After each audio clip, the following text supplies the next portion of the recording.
Droit d'auteur Coassi.com, mercredi 20 octobre 48 heures après la création du Parti des peuples africains, Côte d'Ivoire, Passy, Laurent Gbagbo s'est ouvert aux confrères du média d'État français France 24. Dans une interview qu'il leur a accordée, Laurent Gbagbo, du haut de ses 76 ans, n'entend pas de sitôt se retirer de la scène politique contrairement à ce que certains pourraient penser.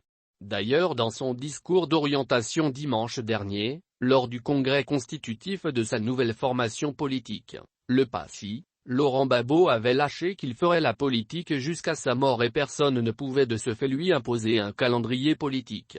L'ancien président ivoirien est revenu sur ses propos dans cet entretien avec cette télévision française. Il a précisé qu'il ne souhaite pas s'éterniser à la tête de ce nouveau parti politique, mais que cela ne voudrait pas dire qu'il quitterait la politique. Je peux faire la politique sans être président du PA.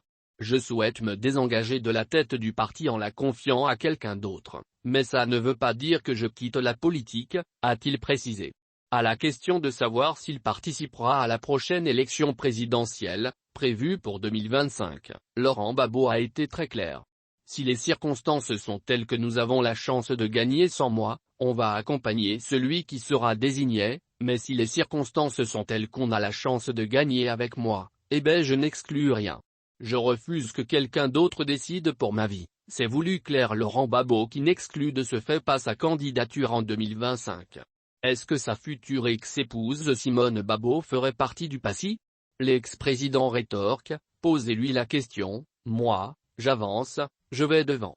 Un parti, c'est ainsi fait, appartiennent au parti celui qui adhère, si elle adhère, on espère que tout le monde adhère, celui qui adhère est membre. Laurent Gbagbo est revenu également sur sa rencontre de juillet dernier avec le président de la République Alassane Ouattara.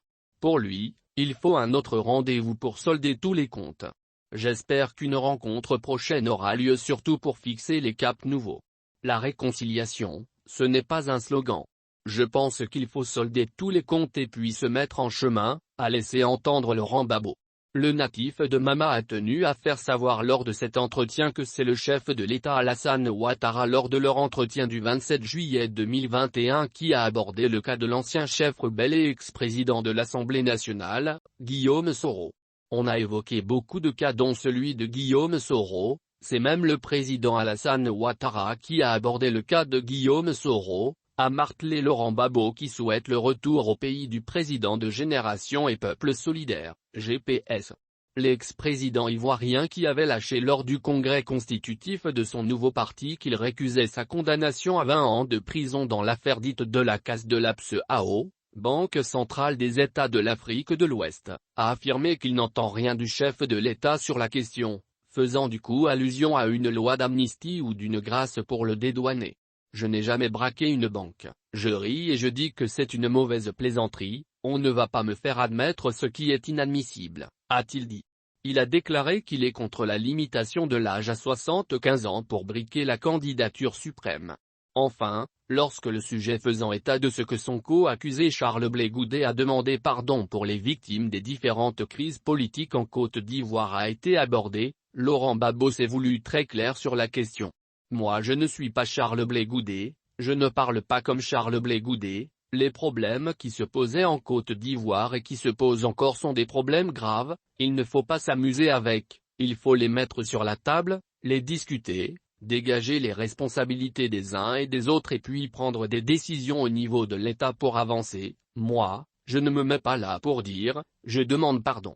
Les victimes attendent qu'on discute le problème et qu'on voit quels sont les responsables, a conclu Laurent Gbagbo. Enfin et pour rappel, si la condamnation à 20 ans de prison sans privation de droits civiques permet à Laurent Gbagbo de créer un parti politique, elle ne lui permet ni de voter ni d'être candidat à une élection.